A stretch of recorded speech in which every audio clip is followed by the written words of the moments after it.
listening to the Scoop Slam Podcast.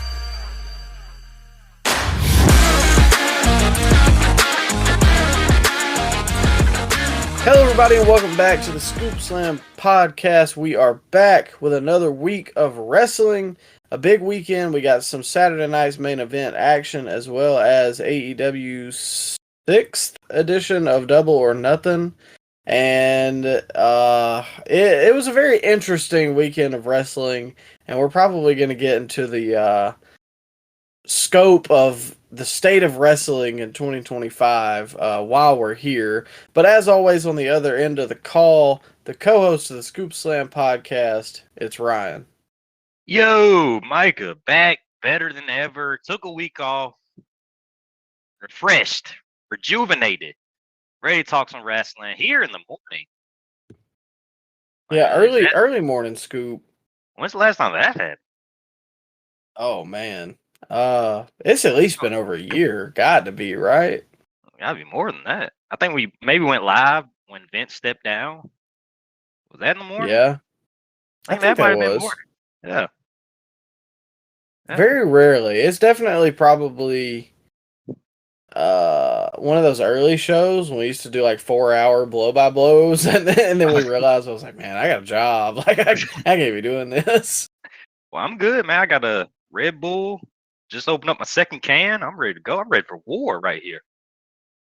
A Red Bull at 10 in the morning? Of course. Might crack open a third. I don't know. Depends on how this podcast goes. Well, you're going to be shaking like Juice WRLD by the end of it. Saturday night's main event was obviously Saturday. I believe they were in Tampa, Florida at the Yuengling Center. If that's how you pronounce that, I'm not sure. I don't know. No, we went to the Rays Stadium. Went to Tropicana. Yeah. Which is now, like, not shut down, but they're renovating it. Because you remember that big storm came through and, like, ripped the roof off that thing. Oh, yeah, I forgot about that. Wasn't that, like, a week after that we went to the Rumble? It was pretty close, I think. Yeah. That's crazy. At least I remember it being close, but I'm not 100% sure. Hey, before we get into that, Micah, you got any thoughts on WrestleMania in Vegas again? Oh, man. First off, I made a video or a little TikTok clip about it. Personally, I thought it was funny. But, dude, the people on Instagram were like, how dare you accuse Triple H of making that decision? I was like, well, he's kind of the face of the company. Yeah. And they were like, that's not on him. Also, you don't even know if it's going to Vegas. Okay, well, they still took it out of New Orleans after having The Rock parade out and say, oh, well, yeah, guys, we're bringing WrestleMania to New Orleans next year. Man, He says, now official, WrestleMania is coming to New Orleans. Yeah, and now they make Rock look bad. Yeah. Well, we don't know exactly that's going to Vegas, but I believe PWI reported the other day. The plan is now to run WrestleMania on a regular basis in the city, not necessarily every year, but frequently. The idea is that the city wants to have a major destination sports event every year, and by definition, they are looking at the Super Bowl, the Final Four, the College Football National Championship Final, and WrestleMania. WrestleMania would be looking for Mania. Oh man, who wrote this? Mania any year they don't have one of the other three. That's from I believe PWI. Plus, I saw something else that a bunch of the TKO executives live in Vegas, which makes sense because that's where the fight capital of the world is with UFC. But yeah, you remember they were trying to move NXT to Vegas? That report came out a few months ago. It makes sense. I did forget about that. So, but I wouldn't doubt that either. Maybe move it to the Apex NXT. I could see that, but I don't know if the Apex is big enough. I don't know what all they got going on over there. Bro, so are we getting the full UFC experience with TKO now? Is this because we've all been talking about the downfall of UFC. It's not as hot as it used to be. Are we getting that now with WWE? Well, if you look across the street, it's kind of similar in the aspect of there's a lot You of got fighters, you got to look in the alleyway to find AEW. but but there's a lot of people there, but there's nobody as captivating as the guys of yesteryear, like the Connors and the Nick and Nate Diaz's and Daniel Cormier, and now Stipe's gone. And I can't really say, like, Sean O'Malley kind of got big for a little bit, but he's already been beat. Adesanya's on his downslide. John Jones is come and go with whenever he wants to fight, and he still gets glazed by Dana. So I really don't know. I don't think it's a bad comparison to say that they're both kind of similar. The stars of yesteryear are gone, and now what? Because even the guys that are still carrying WWE are Punk and Rollins and Roman and the guys that have been here for like 10 plus years. Yeah, and they kind of priced out all the hardcore fans. Like how expensive is it to go to like a UFC event in Vegas? Are ticket prices astronomical like it is in WWE? I can't speak for Vegas, but when we went to Jacksonville in 2021, we got a good deal on it. Yeah, that was the first one coming out of COVID. Yeah. But there was two guys sitting next to us. I think it was a dude and his dad, and they paid $500 each, and we were up there in the nosebleeds. Man. 500 for nosebleeds. Yeah, that's about right with WWE now. So yeah, that's what I thought was funny, because then I was like, "Holy crap!" Now looking back on it, it's like that is pretty similar to WWE prices. But dude, we went to that Dynamite and paid like $150, and we were like 7 rows from ringside. Yeah, pretty much. We were pretty close. Yeah, I felt the pyro when it went off. We were so close. Yeah, so I don't know, man. There's a lot to unpack. So we'll go ahead and start with Saturday night's main event. They started off with basically the one match I was really intrigued to see here, which I did not expect. I thought this was going to main event, but CM Punk and Sami Zayn versus Seth Rollins and Bron Breakker opened up the show. Right out the gate, Seth and Bron as a tandem feels super big time. You can tell Bron is poised to be that next guy coming out of this group. Obviously, we get addition of another player a little later. Punk also got a huge reaction to follow up from his Stone Cold-esque pop that he got on Raw the other night. He got another one last night on Raw. Yeah. I think they're baiting it now. They saw it that week, and now this week they're like, "Oh, we should do it again," because they do that crap all the time. As far as the match goes, CM Punk hit that code red, and I was in the house going crazy because the basement tried to tell everybody that CM Punk is washed. He can't go anymore, man. He's too old.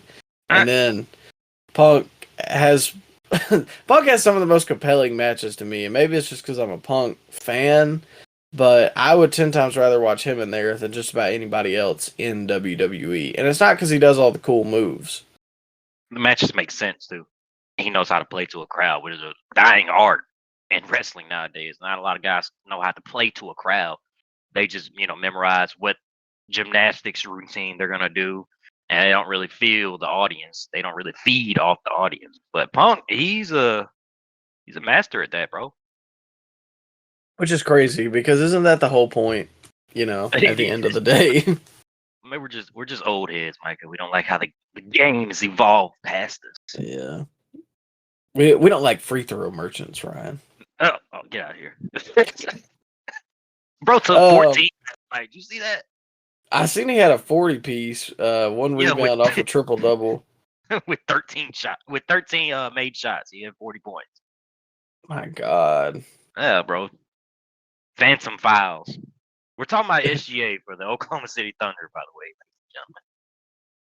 Yeah, just look it up, man. Just watch it play one game, and you'll That's why all the guys at work, like, they started watching the finals, and they're like, "Man, I really don't like watching SGA play." And I was like, "Well, I try to tell y'all, like, I've seen it because he played the Lakers and did the same bull crap because they sent him to the line the first time we played him, right there at the end of the season. They sent him to the line like 5 times, and we won by like 30.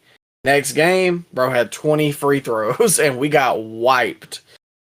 But speaking of free throws, bro, the end of that game with OKC and Minnesota, it ended so like this is the problem with modern NBA, man.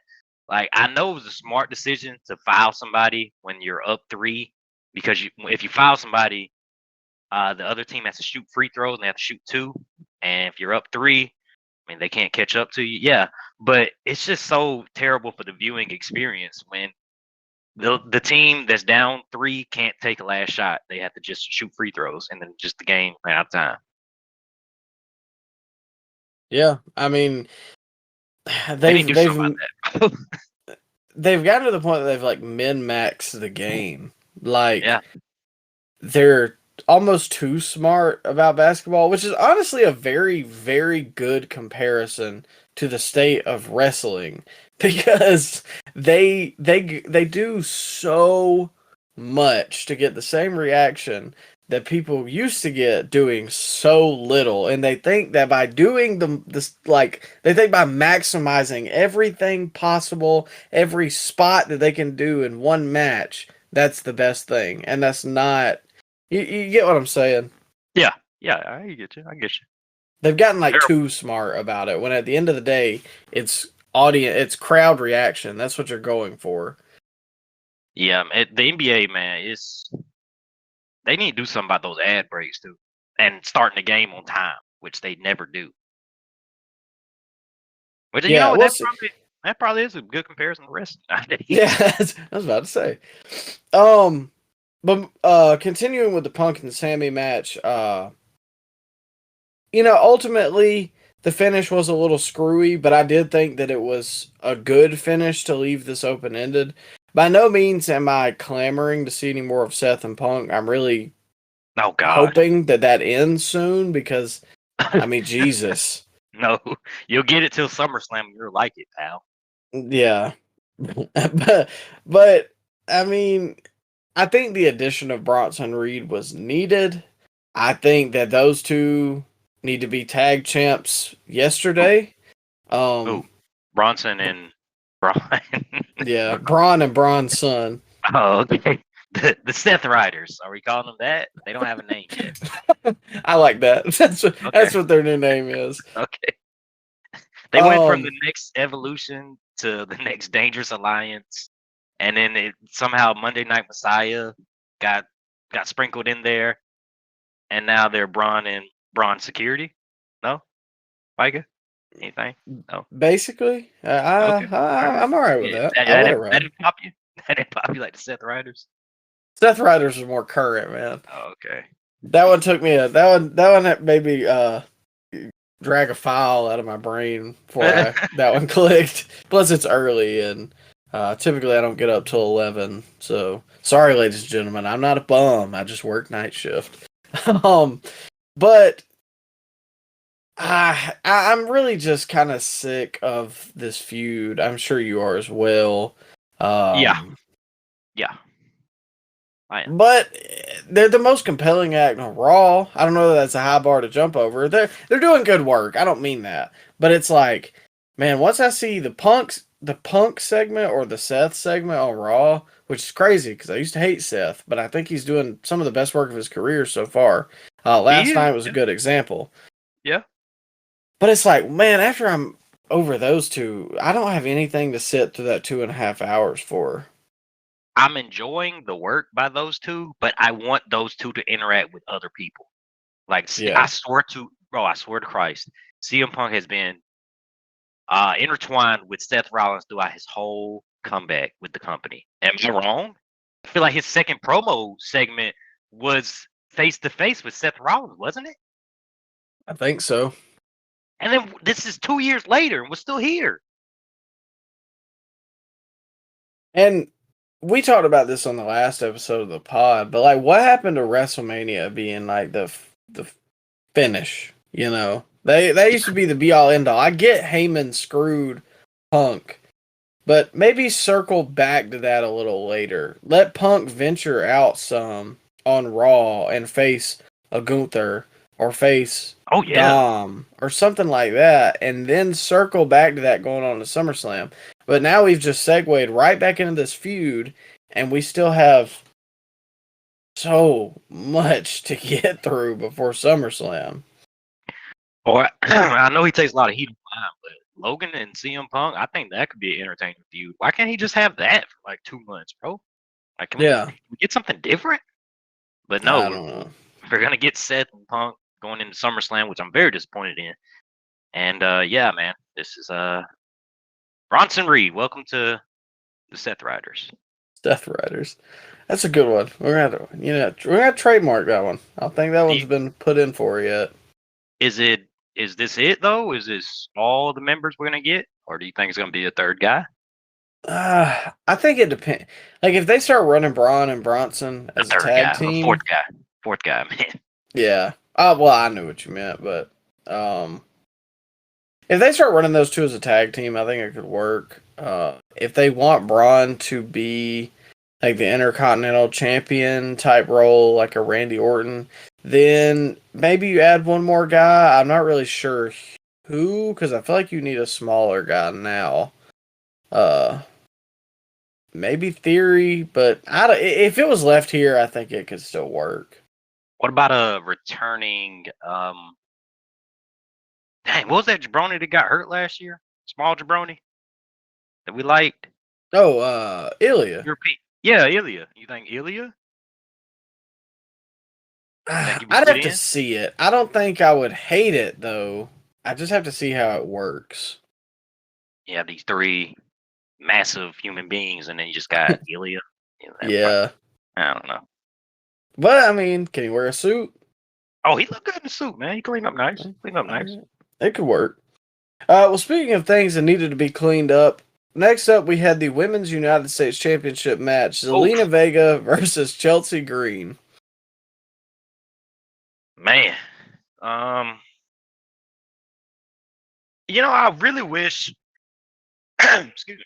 I really wish that guys would go over what the color coordination on the gear is going to be before the actual event. Because why was Zelina and Chelsea dressed as a tag team? Oh, I don't. I ain't gonna lie. I don't even remember what they were wearing. They were wearing red, white, and blue, both of them. Well, it was like tag partner. I mean, that's funny because I saw somebody on Twitter say like, do people not go over this in the back about like color coordination? And I was like, man, I didn't know what they were talking about, but yeah, that's not a good look. No, it's not. Like, they might be better than a tag team or as a tag team, because as two singles competitors facing, this was rough. This was muddy. And I like both of these women. Zelina was very nice when I met her. Had a good, I cannot think of the word. Interaction. Thank you. Yeah. You reported on Aleister Black coming back with that interview. Yeah. And then Chelsea Green, she plays her role well. I will say that. Yeah. She's funny. But like, I don't know. Zelina had that Hurricane Rana that just was awful. She busted Chelsea's nose with the 619. Would you call it that? Oh, yeah. Just a 6-1. Just a 6. But like, did this deserve to be on the Saturday night's main event? I don't know. I think I would have rather had seen Becky and Lyra run it back. I would rather them just cut this match altogether. Just give more time to Punk, Sami, and Seth and Bron, because I feel like that was the marquee match of the show. But I understand because you got that, that loud audience online that, oh my God, there's no women's match. WWE, they're dropping the ball with the women. They need to have more matches on the show. Well, but you got to cater that to that audience, Micah. And they are doing that by. Did you see they announced the new Evolution show coming up? I did see that. Yeah, yeah. Second Evolution, first time since 2018. I need to see what they do here before I cast aspersions. Do you think that them counter programming All In is a bad thing, or do you think it's a smart move by WWE? Because it's going on the same time as All In. Let's be real with ourselves. Yeah. I don't think Evolution counter programming AEW is the best. I mean, I'm not trying to be that guy, but like again, you've got like arguably AEW's biggest show of the year, and then you have the Evolution pay-per-view. I don't mean that negatively, but like their stats about how the last one performed, and ultimately I think there's a reason that they haven't done a second one until now. And I feel like there's less women stars in the company now than there was when they did the first Evolution. And it shows because you got Zelina and Chelsea coming out to little to no reaction on Saturday night's main event. But you could do some big magic. Do Stephanie and EO. I don't think that's ever happened, has it? Or no, they did that. Yeah, that happened a couple weeks ago. Okay. Maybe like Charlotte and Stephanie, or Jordan Grace and I don't know, Liv. They got some marquee matches they could do. Rhea versus Ruka. They you don't think they can do some marquee matches on Evolution? I think it can be interesting. I'm more, I'm at the point now that I'm kind of like, is WWE gonna do it right? And I don't have the same assurance that I had in 2023 and 2024. Because nothing that they have done this year has been done right. So, I don't know. That's why I said let me hold off my judgment and doubt until we get a little closer. But in terms of the counter programming, is it a smart business move for WWE? 100%. Yeah. Is it actually going to affect AEW? I don't think so. Bro, it's a corporate business. You don't let your competition grow freely. I don't understand the people online that demonizing WWE. Like, do you think Coke is just gonna let other restaurants start selling Pepsi out of nowhere? No, they're not gonna let Pepsi do that. So why are people surprised that WWE wouldn't run counter to AEW? We're business, bro. People want it to be a perfect world, and I get it, because like they are a corporation, and it is kind of, I guess, scummy, but like I can't exactly. I cannot like the decision, but yeah, I can't fault them for it. Do you get mad at Nintendo for not letting PlayStation sell their games? I do get mad at Nintendo for. I get mad at Nintendo for telling people that if you want the Switch 2 bad enough, you'll buy it. Are you not gonna buy it? Come on, be real. No, I mean I will, but it's not. No, that was the Borderlands guy that said that, but Nintendo also said something about like, well, if you can't afford the Switch 2, then you just better stick with the Switch 1 or something like that. I mean, I see the point you're making. Yeah, if I want college football 25 and it's $100, I'm gonna make that $100 happen. But that's not something you should say out loud. Yeah, I get you. I get you. Following that, just a quick hitter. Jimmy Hart, man, how long has he looked that old? But like he doesn't age. He's just always looked like he's like 50. Yeah, it's good to see Jimmy too. Yeah, I like Jimmy. Legend of the game, probably top 5 manager all time. Yeah. Always a nice guy too. You never hear any bad stories about Jimmy Hart. Nah, not at all. And very influential in wrestling because of the music side. Oh yeah, he has some bang. He used to do a lot of WCW themes. Yeah, need to bring him in. I'd rather hear some of them than Def Rebel. Bro, come on now. At this point, I feel like we could do a better job than Def Rebel. Like we just had an AI soundboard, we could do a better job. Probably. You know, yeah, that would be an interesting discussion. Well, never mind, guys. I'm sorry. AI is Well. bad. Okay, all right. Well, it's the future, so you better get in where you can fit in. Next up for the WWE Championship, we had the long-awaited battle: John Cena versus R-Truth. Whoa, it was Ron Cena. Thank you. John Cena versus Ron Cena. Excuse me. You think Truth borrowed Adam Cole's spray tan for this match? My lawyer has advised me to not comment further on that statement, and I will just leave it there. Okay. It definitely, I almost felt bad the other day. I think that article that Cena has skin cancer or had skin cancer. Yeah, that is. But sad. also, bro, Uh-oh. can't you pick up a bottle of bronzer? Like, I ain't trying to be that guy, but like, God almighty, you ain't got to look like Braun Breaker, but when that white overhead light hits him, he looks like an angel. Why is he Sheamus' skin tone now, bro? Yeah, he used to cook Sheamus about that too. Yeah, Sheamus might be more tan now. I don't know. So, I mean, have you ever seen him in the same room?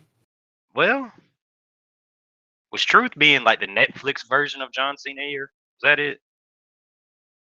I think I would rather see Truth's version of John Cena than the real John Cena. He did the entrance pretty well. He got a big reaction too. I know this is goofy at the root of it. I know that like most people aren't gonna like this. I got a kick out of it. I got a kick out of it, but like I wouldn't necessarily say it was still good. It was funny. It did what it was supposed to do. It did what it was supposed to. I wanted R-Truth to win in a roll-up fashion just because Cena, this wasn't for the title, Micah. So would it really have been But it wasn't for the title? No, it was not. It was a non-title match. Which makes sense because, Ron Cena, he hasn't really beaten anybody in 4 years. But still, though, I was hoping that he would win in a roll-up, he being Ron. And, him just parade around SmackDown with the WWE title, pretending like he won it, and just running around with it. And it just be segments, backstage, assistants, and like producers trying to get the title back from Archer. Can you imagine that? That would have been good stuff. That would have been actually good comedy. Yeah, or I was going to say, I think it'd be better than the Cena run, if we're being completely honest here. Well, that's been a bust. Man, I'm sick. I don't have the energy at 10 in the morning to get as fired up as I do normally. I was going to ask you, Micah, are you surprised by the amount of people that are disappointed in Cena during this run? No, because it's still not enough. Because I still have... Look, man, I don't cast aspersions about your wrestling opinion. Like, if you think that that's true, sure, man, it's subjective. But you cannot, like, nothing fires me up more than for somebody to come in my comments on TikTok and be like, bro, Cena said he was going to ruin wrestling. What are you mad about? You're falling for the gimmick. It's not a gimmick. Like, Coke didn't make new Coke to, make you want to get old Coke. Yes, to make you want old Coke. Like, that wasn't the point of it. The point is, like, yeah, he's supposed to ruin wrestling by leaving with the belt, not having lackluster matches, not being the same color as a mayonnaise bottle, not being boring and overly scripted in his promos, not making goofy faces all the time, not doing the same promo every week and never talking about the guy that's in the ring. No, John Cena sucks. And I'm sick of people caping up for him. He has sucked for a long time. And people just put their nostalgia glasses on and go, oh, well, he was so good when I was a kid. No, he sucked when you were a kid, too. Yeah. I was gonna say that's wrong. Like people, Cena wasn't good in his prime, bro. Let's be honest. He was booed out the building every night as a face for 10 years. 90% of his feuds were. Now people expect old man Cena to be good when he was bad as a full-time wrestler. Like, how does that make any sense? I don't know. You tell me. Everybody wanted this run, and then it happened, and now everybody's come around to the same thing that me and you have known for a long time. John Cena does not have it anymore, They're and he hadn't had it for a long time. They're waking up, bro. The glasses have fogged up too much. They're taking them off, and they're seeing what they're seeing now. The giant mayonnaise bottle, as you called it. It's just, I don't know, man. It blows my mind. Light mayo, too. He's not even the good mayo. He's light mayo. Light mayo. Yeah, well, there is no good mayo. Well, hold up now. You got the Hellmans, you got Dukes, that Asian mayo that I can't pronounce at the moment, but there's some good mayo out there. Dukes on top of it. Oh, come on now. But still, I'm not a mayonnaise fan, man. The whole Cena, like the Cena run, this run overall, is probably it's going to be looked back in the annals of WWE history as when the music died, when the boom period that was 2023 to 2024, when it died, the Cena turn. Yeah, I don't think that's ridiculous to say that. I see the paint coming off the walls now, like yeah. And people are they're fine with it. They think it's great because he's supposed to ruin wrestling. Like that junk genuinely gets me tilted because now like you are the last guy in the human centipede, but you like it, you know. Oh man. What a visual. I mean, like, as really all I could go, because you're like, oh well, actually it doesn't taste that bad. I mean, it's someone's poop. It's not supposed to taste good. What?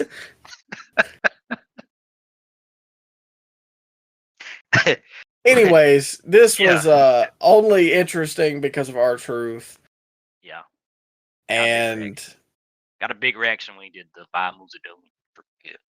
Yeah. I would have popped for Truth winning, honestly. I think I would have preferred that. Bro, can you imagine like a surprise roll up? That would have been amazing. That would have blew the roof off the building. But Cena did what he's been doing since he came back.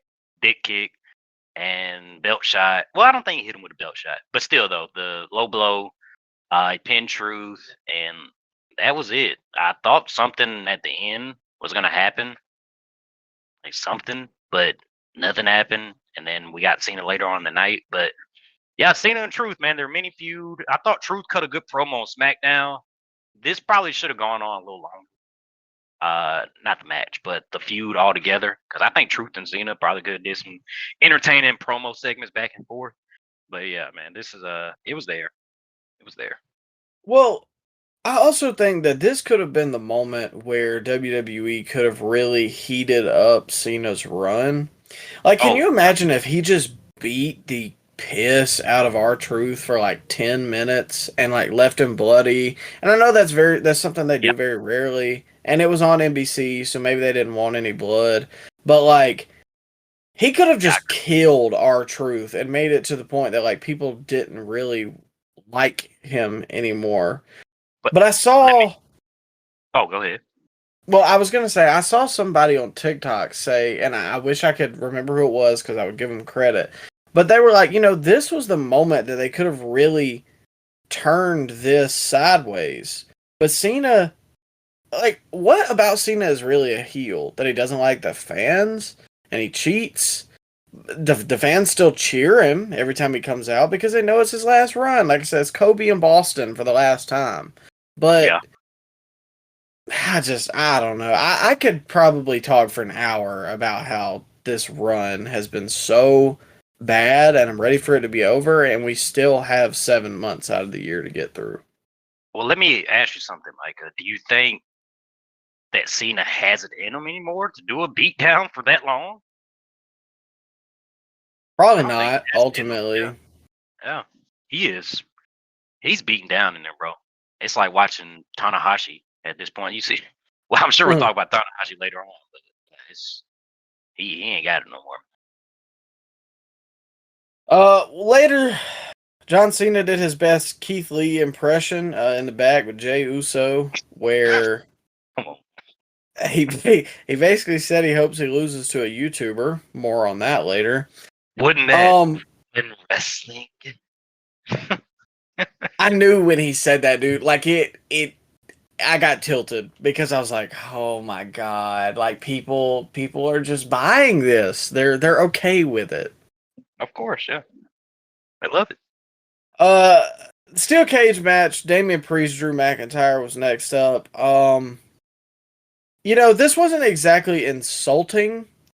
I think it just felt like, man, it felt like the Punk Seth stuff, but worse.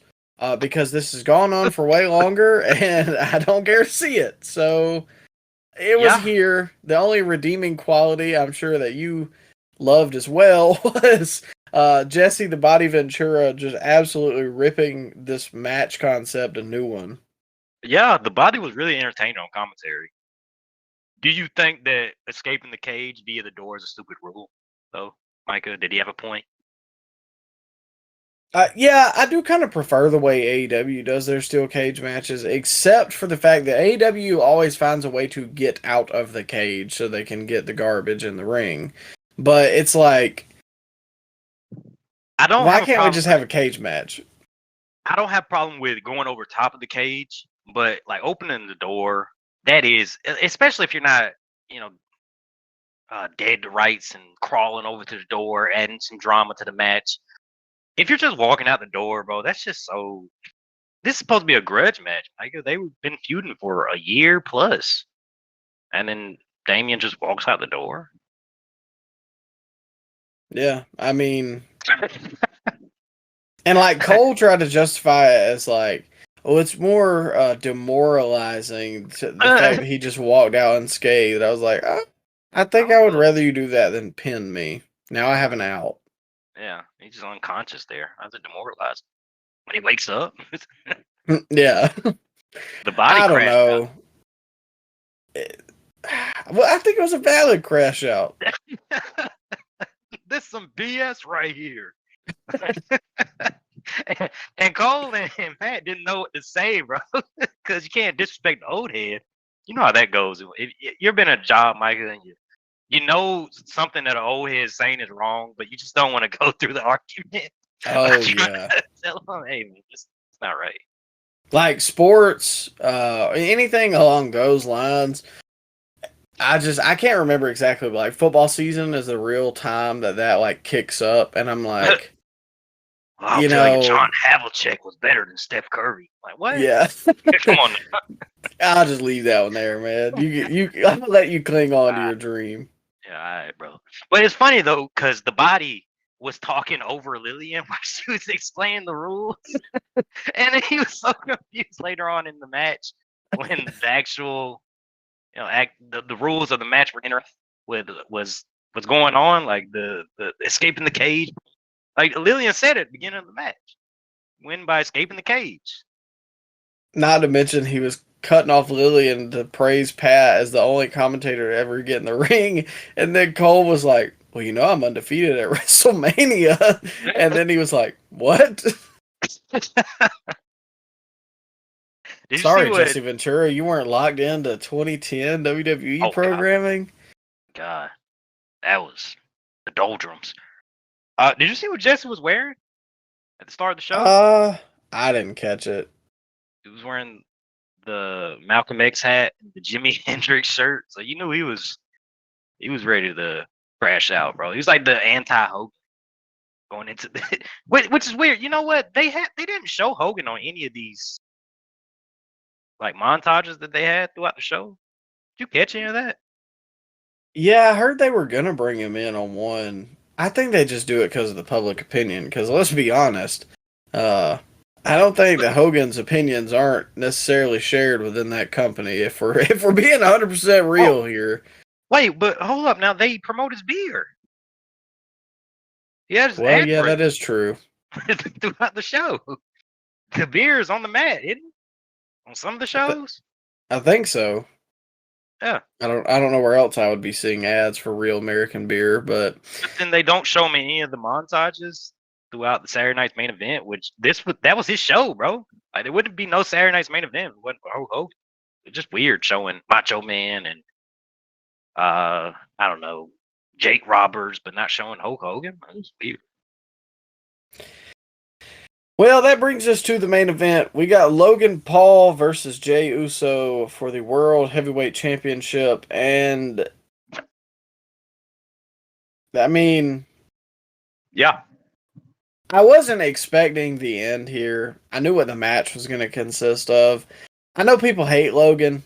I think he plays the punchable douchebag role very well. But I am not looking forward to seeing this tag match. Yeah, it's really disappointing, especially because it seems like it's going to be Cody and Cena. So we're just not going to get a CM Punk Cena feud while Cena's heel, but Cody got a big pop coming out, saving the day. Yeah, I mean, it was a good moment. Like, don't get me wrong. It's one of the things you see on YouTube. They'll run the B-roll of it at Raw and SmackDown. It looks like a really cool moment. But then you peel back the layers of that orange, and at the root, it means you're getting Logan Paul and John Cena versus Cody Rhodes and Jey Uso. And ultimately, I just have no desire to see that. No. Maybe it's because Cena's involved, but it's like... Cena and Jay. Your two favorites are involved. No, listen. My brother was saying the same thing this weekend. He was like, man, I'm kind of tuned out of WWE. He was like, Jey Uso beating Gunther really disturbed me or whatever. And I said, my counterpoint was, Jey has had the best reign since WrestleMania out of anybody. Yeah. So, like, Jey ain't getting no hate from me, because at least for the most part, I can't talk about this past Raw because his segment was rough, but most of his segments have been pretty good. His matches have been pretty good. They haven't been Jimmy and Jey Uso. I think everybody thinks that that's what his matches devolve into. Is he great in there? No, but like, this was not a bad match at all. I don't know, man. Like, we could have had Punk and Cena. I don't want to see him and Logan team up. Like, I also don't really want to see him and Cody running back yet. We just came out of that. Again, it goes back to the same point. Everything lasts for so long in the WWF. It's not anything can happen in the WWF. It's the same things are going to happen in the WWF. Like, yeah. We've lost the ability to move a feud forward because can you call it the bloodline legacy at this point? Yeah, we can call it that. Yeah. I mean, that drug on for so long, but it was top tier talent doing top tier work. Yeah. I'm sorry, John Cena is not that. He's not either of those things. Well, you know what? Triple H excels at the long-term storytelling, but then again, he overdoes it with the long-term storytelling at times because you got stuff that will never end. And then there's stuff like, the McIntyre and Punk stuff lasted almost a calendar year, but it was, for the most part, great stuff. And then now we're getting CM Punk in this forever feud with Seth Rollins and Jay and Logan probably hanging on a little too long. They probably should have concluded at this event. Yeah, I agree, bro. It's one of the downs of WWE nowadays. They hang on to stuff a little too long. So, ultimately, I feel like that's probably the best way to encapsulate Saturday night's main event. It was here, and everything on here has just continued. Nothing was finite on, or final on Saturday night's main event. Everything is just carrying through it, which is fine. It's not a huge event to be the be-all, end-all, but it felt like, did we really need this? That was an hour and a half. It flew by, but Yeah, it was just there. It was. I mean, if you didn't see it, you didn't miss much. Just catch the end of the show, honestly. Well, at the beginning of the show with Bronson coming back, that was newsworthy. If you're going Yeah. to Saturday night's main event looking for 5-star bangers, you're disappointed. But if you're going into the event looking for surprise returns, you got that with Bronson coming back and Cody coming back. so and see too, they put the first match on, and that was all I was really interested in seeing. Like I was mainly there for that match, and then after that, it just was kind of But Well, see, that's a throwback to the old school Saturday night main event. They usually put the best match on first because that's when you get your biggest audience. At least back in Yeah. the day, that's how they used to do it. Hogan used to be on the first, second match on the card. I'd be interested to see the ratings for it too, just to see how it did. It was a holiday weekend. Yeah. I do enjoy the nostalgia of the way it's set up too. The barricades and or the security guardrail that they have on the entrances and the red, white, and blue ropes. I like that. I like that aesthetic, seeing the legends. But yeah, man, the show overall. If I was watching it live, I probably would eat it with fixed too. Yeah, I too do. Daggum, I do too like the all that they do for the show itself, but it just I don't know. It doesn't feel like, man, I've got to watch Saturday Night's Main Event because something could happen and I could miss it. There's not that feeling. Alright guys, so as to make the listening experience a little better for you guys, we chopped up the Saturday Night's Main Event review from the Double or Nothing review. So this will be a one part. We'll have the next part coming out tomorrow of Double or Nothing. So make sure you come back tomorrow. As always, check out the links in the description of the video. Share us with your friends. We hope you had a good holiday weekend. Thank you to your service for all the veterans. Take care of yourself over the week and have a good one.